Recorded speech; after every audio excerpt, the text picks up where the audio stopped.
I never expected a phone call to shatter the quiet morning in our suburban kitchen.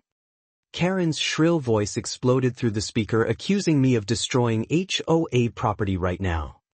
Amy froze beside me with her coffee cup halfway to her lips in pure shock. I glanced out the window and felt my stomach drop like a stone. 30 brand new tiny homes sat crammed across my own backyard like some twisted joke. The smell of fresh lumber and paint drifted in on the warm breeze. Construction dust still hung in the air from the overnight work crews. I took a slow breath, trying to keep my voice steady and calm. Amy squeezed my arm hard enough to leave marks through my shirt sleeve.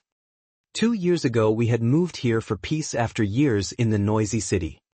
I worked remotely as a software engineer and kept my head down mostly. Amy loved the library job and our big lot with room to breathe.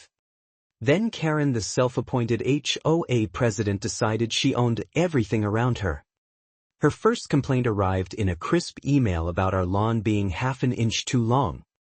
I mowed it the same afternoon just to avoid pointless neighborhood drama. Next came the demand that our mailbox color clashed with the official scheme. Amy sighed deeply while we repainted it beige under the hot afternoon sun.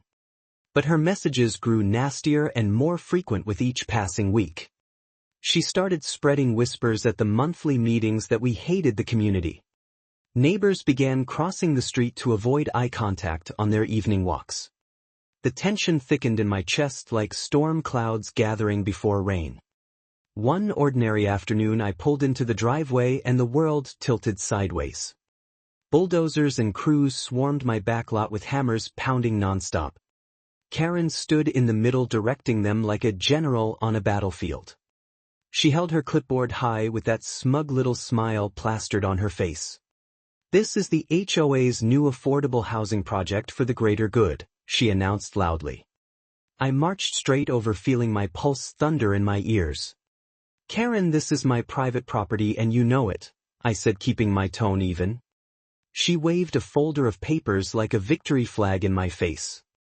"The old survey proves this section is common land, dear," she replied with fake sweetness. Amy stepped outside, phone already recording every word of the ridiculous exchange. Karen dialed 911 right there, claiming I was threatening her and the workers. The police cruiser arrived with lights flashing across the green lawns. The officer looked exhausted as he tried to untangle her wild story. That single call kicked off months of relentless harassment and fines. She showed up unannounced for daily inspections at the worst possible times. More anonymous notes appeared on our door calling us selfish outsiders. The whole block seemed to swallow her lies without a second thought. I installed security cameras around the property that very same night. Amy and I stayed up late organizing every email and timestamp video. We hired a sharp lawyer who started digging into public records immediately. The forged survey document had her fingerprints all over the shady deal. Her private board emails admitted she knew the land was mine all along. She just wanted the glory of launching her pet housing project anyway. The court date finally arrived after months of building an airtight case. I sat in the courtroom with Amy beside me, gripping the evidence binder. Karen fidgeted in her seat, looking smaller under the judge's steady gaze. My lawyer laid out the forgery, the bribes, and the blatant bylaw violations. Karen's excuses about community needs sounded hollow even to her own ears. The judge ruled fast and hard, ordering every single home removed at her expense. The HOA board called an emergency meeting the very next tense evening. I walked in with Amy and presented the full mountain of proof calmly. Board members who once backed her now stared at her in open betrayal. They voted her out as president in a single unanimous and humiliating motion. Karen stormed out of the room, muttering empty threats under her breath. Demolition day dawned bright and clear, with heavy machinery rumbling into position. The first tiny home came crashing down in a cloud of dust and splintered wood.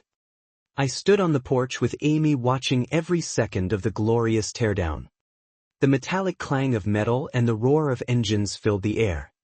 Neighbors who had shunned us now gathered at the fence to apologize quietly. Karen watched from across the street inside her car with tears streaking her face. Her little empire of control crumbled along with those 30 illegal buildings. By sunset the backyard stretched empty and vast under the orange sky. Amy and I planted fresh grass seed together the very next weekend. The smell of turned earth felt like a fresh start after the storm. Mornings now arrive quiet except for birds singing in the new trees. No more surprise inspections or passive-aggressive notes in the mailbox. Karen keeps her head down and avoids eye contact at the community pool. The neighborhood feels lighter somehow without her constant shadow looming over it. I sip coffee on the porch these days watching the sun rise peacefully. Amy leans against me smiling at the restored yard we fought so hard for. HOA Karens everywhere chase their tiny thrones of grass clippings and paint codes. They enforce rules on everyone else while breaking every real law themselves. One court order is all it takes to watch their whole act collapse. Small-time power always tastes sweetest until the real world bites back hard. We toast to that truth with cold wine under the quiet evening stars. Our suburb finally feels like home again without the constant drama. The 30 homes are gone, the yard is ours, and the peace is real. Nothing beats the deep satisfaction of watching entitled nonsense get hauled away forever.